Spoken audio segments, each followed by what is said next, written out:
हमारी संस्कृति, हमारे संस्कार सदा रहें हमारे साथ। सब्सक्राइब करें तिलक। मेरा सबसे बड़ा अस्त्र तो कर्म ही था ना। तुम निराश क्यों होते हो भांजे? निराश होने की तो बात है मामा श्री।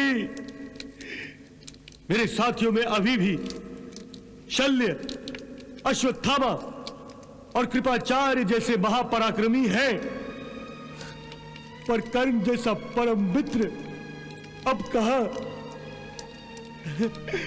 मेरे हर दुख में, हर सुख में, हर समस्या के समय वो मेरे साथ होता था, और जब कभी मैं निराश होता था तो वो मेरे मन में आशाओं की जोत जलाता था। कर्ण ने अपनी मित्रता निभाने में कभी कोई कसर नहीं छोड़ी, और आज उसने इस युद्ध भूमि में अपने जीवन का बलिदान देकर मित्रता की उस चरम सीमा को छू लिया है जहां युगों युगों तक कोई नहीं पहुंच सकता। आज कर्ण नहीं रहा तो ऐसा प्रतीत हो रहा है कि मेरा संपूर्ण जीवन उसी के दम से था। मेरी हर विजय, हर सफलता उसी के बल पर होती थी। मामा श्री,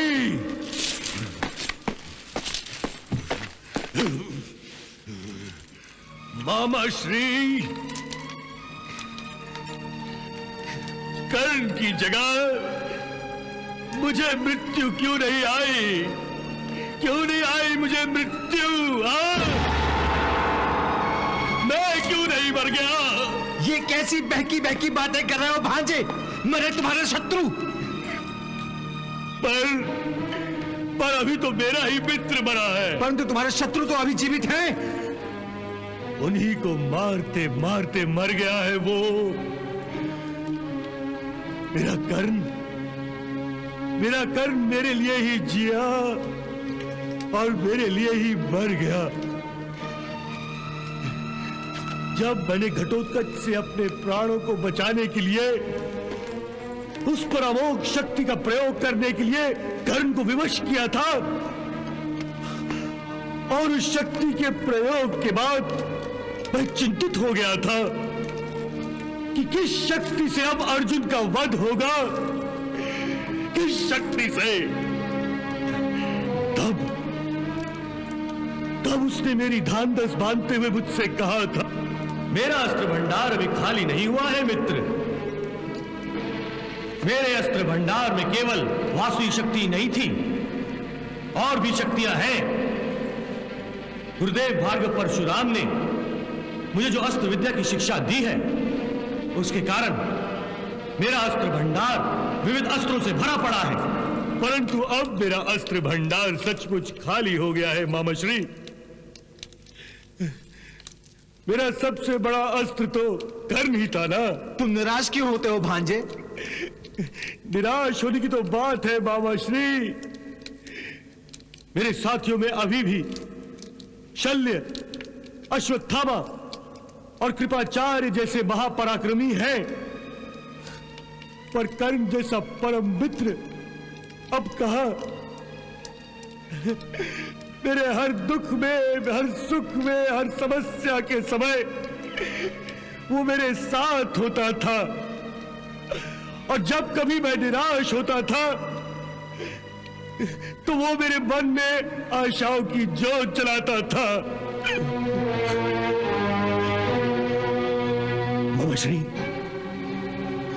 मामा श्री, याद है जब मैं समस्त पृथ्वी का अधिपति बनने के लिए राजसूय यज्ञ करके सभी भूपालों राजाओं को अपने अधीन करना चाहता था, परंतु राज पुरोहित ने कहा कि युधिष्ठिर पहले ही राजसूय यज्ञ कर चुके हैं, और शास्त्रों के अनुसार एक ही कुल में दोबारा राजसूय यज्ञ करने की अनुमति नहीं दी जा सकती।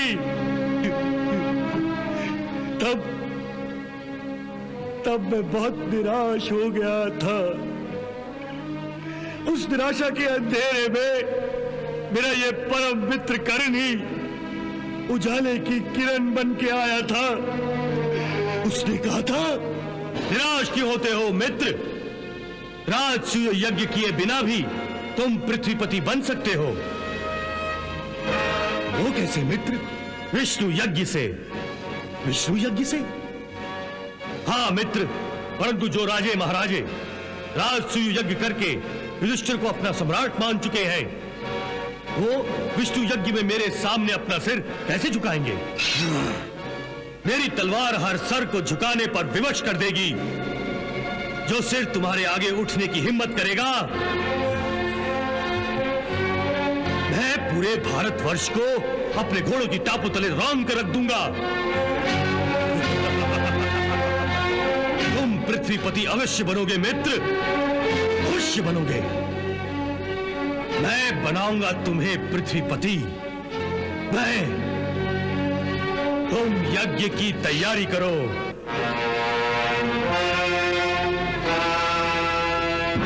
श्री कर्ण ने जो कहा था वो कर दिखाया।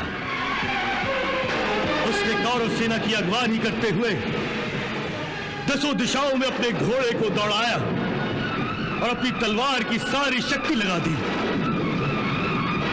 और अपने घोड़े की बागों की तरह समस्त राजाओं और महाराजाओं की बागें भी अपने हाथ पे थाम दी। ममश्री, याद है वो दिन जब कर्ण विजयी होकर लौटा था? हाँ भांजे, दिग्विजय प्राप्त करके जब अंगराज कर्ण हस्तिनापुर लौटा था, तो उसके इस आगमन की घोषणा सुनकर ही समस्त कौरवों की रगों में बिजलियां सी दौड़ गई थी। वो दृश्य मैं भूल ही नहीं सकता ममश्री, जब कर्ण ने सभी परास्त राजाओं के मुकुट पिताश्री के चरणों में लाकर रख दिए थे।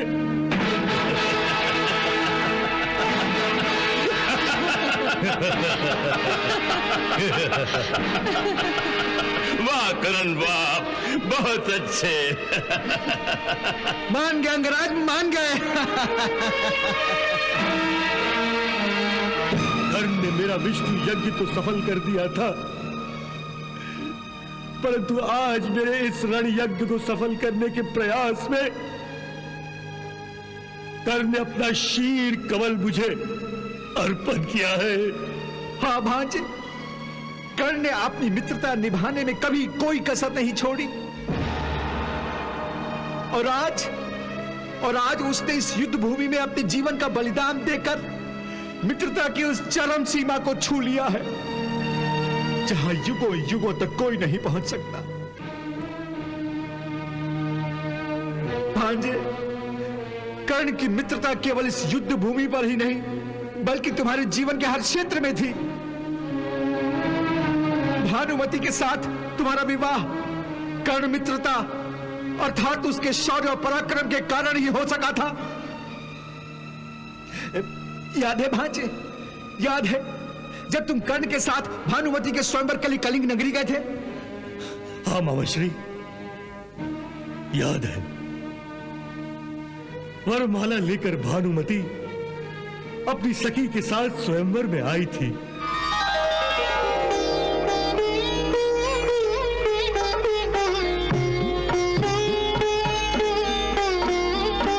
उसके सौंदर्य को देखते हुए मेरा हृदय डोल उठा था। मैं ऐसा खो गया था कि जैसे कोई पाषाण की मूर्ति बन गया था। क्या हुआ मित्र? मेरे हृदय पर बिजली टूट पड़ी है। तो फिर राजकुमारी तुम्हारी हुई समझो।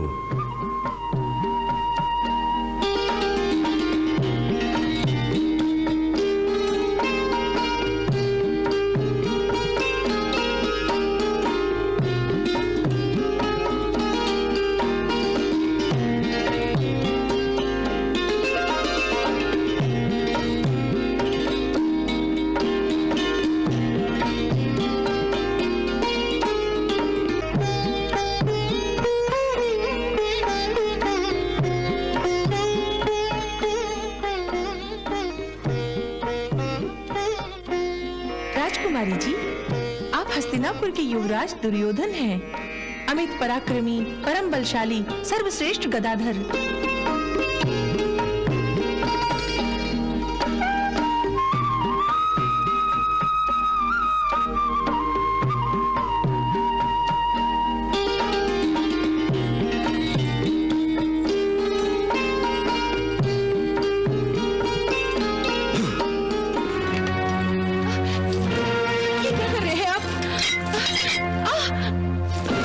हस्तिनापुर युवराज दुर्योधन भानुमति का हरण कर रहा हूं। अब इस पर मेरा अधिकार है, केवल मेरा।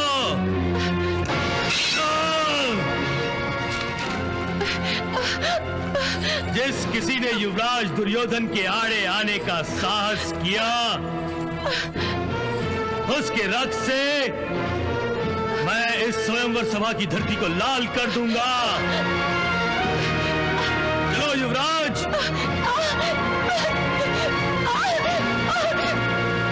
रुक जाओ।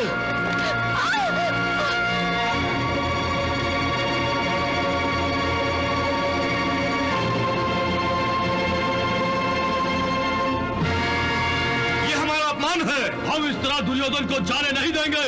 चलिए, हम उसे रोकते हैं, हम उसे युद्ध करेंगे। चलिए।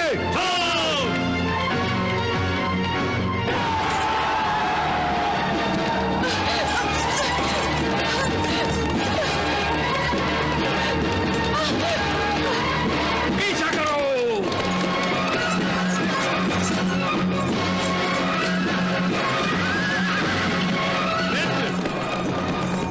तुम राजकुमारी को लेकर हस्तिनापुर चले जाओ। मैं इन राजाओं के साथ युद्ध करके इन्हें यही रोक लेता हूँ। नहीं मित्र नहीं, तुम्हें संकट में छोड़कर मैं अकेला हस्तिनापुर नहीं जाऊंगा। संकट के समय एक दूसरे का साथ निभाने का नाम ही मित्रता है। इसलिए मैं भी तुम्हारे साथ इनसे युद्ध करूंगा। सारथी, रथ रोको।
आज कल नहीं रहा तो ऐसा प्रतीत हो रहा है कि मेरा संपूर्ण जीवन उसी के दम से था। मेरी हर विजय, हर सफलता उसी के बल पर होती थी।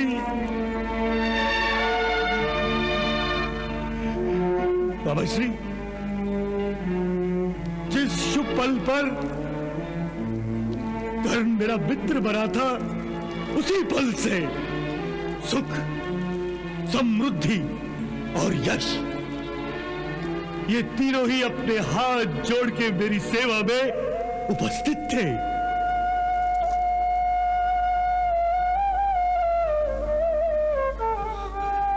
परंतु आज कर्ण नहीं रहा तो ऐसा लगता है कि ये तीनों अपना मुंह मोड़कर कहीं दूर चले गए हैं। मामा श्री, मामा श्री, मुझे कर्ण के बिना ये सारा संसार व्यर्थ लग रहा है। और मेरा जीवन अब एक शून्य बनकर रह गया है।